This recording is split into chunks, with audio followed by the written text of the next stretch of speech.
VK Mishra present. हमारे channel पे बने रहने के लिए हमारे चैनल को लाल बटन दबा करके सब्सक्राइब करें और साथ में बेल आइकन घंटी दबाएं। जय श्री राधे कृष्ण। आप सभी का हमारे YouTube चैनल पे बहुत बहुत स्वागत है। आइए आज सुनते हैं सोमवार व्रत की कथा। सोमवार का दिन भगवान भोलेनाथ का दिन माना जाता है। जो भी जातक, जो भी भक्त सच्ची श्रद्धा के साथ सोमवार का व्रत करते हैं या सोमवार व्रत का कथा श्रवण करते हैं, भगवान भोलेनाथ की कृपा से उन्हें सभी प्रकार के सुखों की प्राप्ति होती है। तो आइए सुनते हैं सोमवार व्रत की कथा। तो बोलिए प्रेम से भगवान भोलेनाथ की जय, माता पार्वती की जय। बहुत समय पहले की बात है कि एक बार भगवान महादेव जी मृत्यु लोक में विहार की इच्छा से माता पार्वती के साथ पधारे।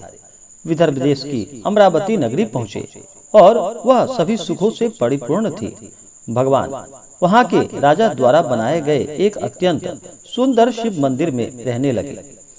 एक बार माता पार्वती जी ने चौरस खेलने की अपनी इच्छा प्रकट की। तभी वहाँ पर मंदिर के पुजारी आ गए और वहाँ पर आते ही माता जी ने पूछा कि इस बाजी में किसकी जीत होगी।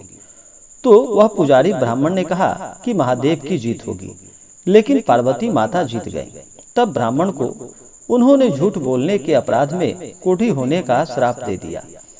कई दिनों के पश्चात देवलोक की अप्सराएं उस मंदिर में पधारी और उसे देखकर इसका कारण पूछा। पुजारी ने निसंकोच जो हुआ था वह बता दिया। तब अप्सराओं ने ढाढ़स बंधाया और 16 सोमवार के व्रत रखने का उपाय बताया। विधि पूछने पर उन्हें विधि भी बताई। इससे भगवान शिव जी की कृपा से सारे मनोरथ पूर्ण हो जाते हैं। फिर अप्सराएं स्वर्गलोक को वापस चली गई। ब्राह्मण ने सोमवार का व्रत करके रोग मुक्त होकर जीवन व्यतीत किया। कुछ दिन के बाद भगवान शिव माता पार्वती जी के पधारने पर पार्वती जी ने उसके रोग मुक्त होने का उससे कारण पूछा। तब ब्राह्मण ने सारी कथा बताई। तब माता पार्वती जी ने यही व्रत किया और उनकी भी मनोकामना पूर्ण हुई। उनके रूठे पुत्र कार्तिकेय जी माता के आज्ञाकारी हुए, परंतु कार्तिकेय जी ने अपने विचार परिवर्तन का उनसे कारण पूछा। तब माता पार्वती जी ने वही कथा उन्हें भी बताई। तब स्वामी कार्तिकेय जी ने भी यही व्रत किया। उनकी भी इच्छा पूर्ण हुई। उनसे उनके मित्र ब्राह्मण ने पूछा और पूछकर फिर यही व्रत किया। फिर वह ब्राह्मण विदेश को चला गया और वहां एक राजा के यहाँ स्वयंवर में गया। वहां राजा ने प्रण किया था कि एक हथनी एक माला जिसके गले में डालेगी वह अपनी पुत्री उसी से उसका विवाह करेगा। वहां भगवान शिव की कृपा से हथनी ने माला उस ब्राह्मण के गले में डाल दी। राजा ने उससे अपनी पुत्री का विवाह करा दिया। उस कन्या के पूछने पर ब्राह्मण ने उसे कथा बताई। तब उस कन्या ने भी वही व्रत करके एक सुंदर पुत्र को पाया।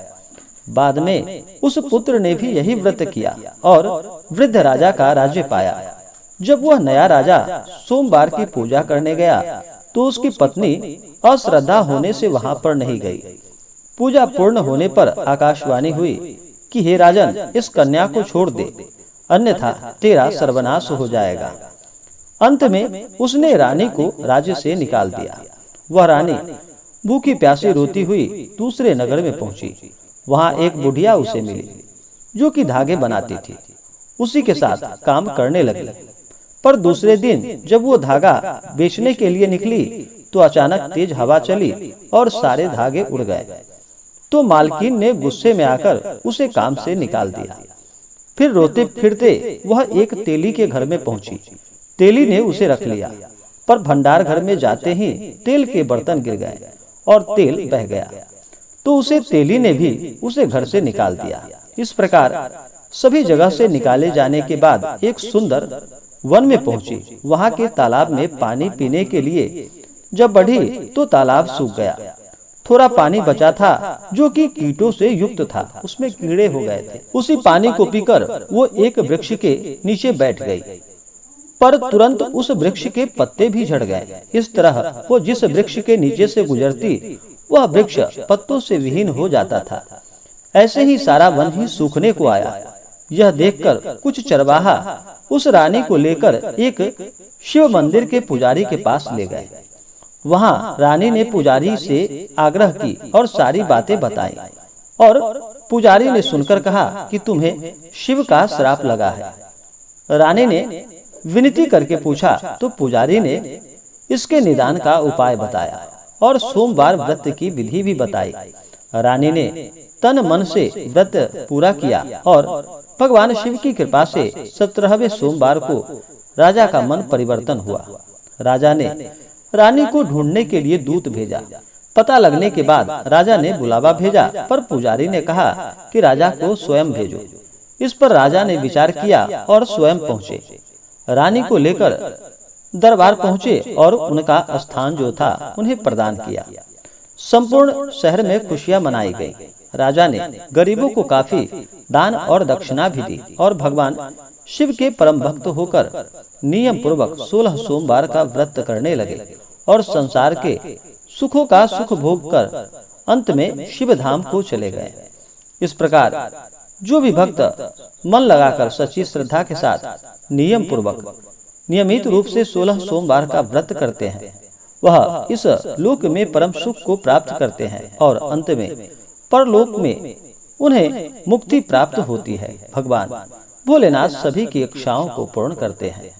तो बोलिए प्रेम से भगवान भोलेनाथ की जय, माता पार्वती की जय। जो भी जातक, जो भी भक्त सोमवार का व्रत करते हैं, उन्हें चाहिए कि सोमवार के दिन सुबह ब्रह्म मुहूर्त में उठ करके अपने नित्य क्रियाओं से निवृत्त होकर के गंगा नदी में या घर के जल में ही थोड़ा सा गंगा जल मिला करके स्नान करें, शुद्ध वस्त्र धारण करके और मन में संकल्प ले कि हे भगवान भोलेनाथ, माता पार्वती, आज मैं आपके सोमवार का व्रत करने जा रहा हूँ या करने जा रही हूँ। इस प्रकार से भगवान से प्रार्थना करें और आपके मन में जो भी इच्छा हो, जो भी कामना हो, वह भगवान भोलेनाथ से कहें। इस दिन भगवान भोलेनाथ के मंदिर में अगर कर रहे हो तो मंदिर में, घर पे कर रहे हो तो घर पे। भगवान सबसे ज्यादा पुण्य प्राप्त होता है अगर भगवान शिव के मंदिर में जाकर के अगर भगवान का पूजन करते हैं तो वह ज्यादा ही पुण्यदायक होता है। तो भगवान भोलेनाथ को इस दिन सबसे पहले तो उनका जल से अभिषेक करें।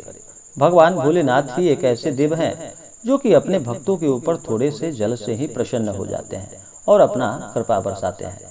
भगवान भोलेनाथ का जल से अभिषेक करें, उनके ऊपर पंचामृत चढ़ाएं, शुद्ध गंगा जल भगवान भोलेनाथ को अर्पित करें, उनको वस्त्र चढ़ाएं, यज्ञोपवीत अर्पित करें, अक्षत, चंदन, पुष्प, पुष्पों की माला भगवान भोलेनाथ को अर्पित करें। भगवान भोलेनाथ के ऊपर केतकी का पुष्प नहीं चढ़ाया जाता, इस बात का हमेशा ही ध्यान रखें। भगवान को बिल्वपत्र अति प्रिय है, तो भगवान भोलेनाथ को बिल्वपत्र चढ़ाएं, समीपत्र चढ़ाएं, भांग, धतूरा आदि चढ़ाएं और फिर भगवान को धूप और दीप दिखाएं। अनेक प्रकार का नैवेद्य अपने श्रद्धा और सामर्थ्य के अनुसार भगवान को अर्पित करें। द्रव्य दक्षिणा चढ़ाएं, पुंगी फल, तांबूल अर्पित करें। उसके बाद फिर सोमवार व्रत का कथा श्रवण करें और फिर भगवान की आरती करें। भगवान शिव का जब भी पूजन किया जाता है तो भगवान शिव के साथ भगवान शिव के परिवार का पूजन किया जाता है। सबसे पहले तो नंदी महाराज का पूजन किया जाता है। प्रवेश करते ही फिर भगवान गणेश का पूजन करें, उसके बाद भगवान के और गणों का पूजन करें, माता पार्वती का पूजन करें, तब भगवान भोलेनाथ का पूजन करें, व्रत कथा श्रवण करें, आरती करें। इस प्रकार से भगवान का पूजन करने से और कथा श्रवण करने से अनंत पुण्य फलों की प्राप्ति होती है तथा सभी प्रकार के सुख और समृद्धि की प्राप्ति होती है। मनुष्य के जीवन में उनको सुख प्राप्त नहीं हो पाता क्योंकि पुण्य की कमी होने के कारण ही ऐसा होता है।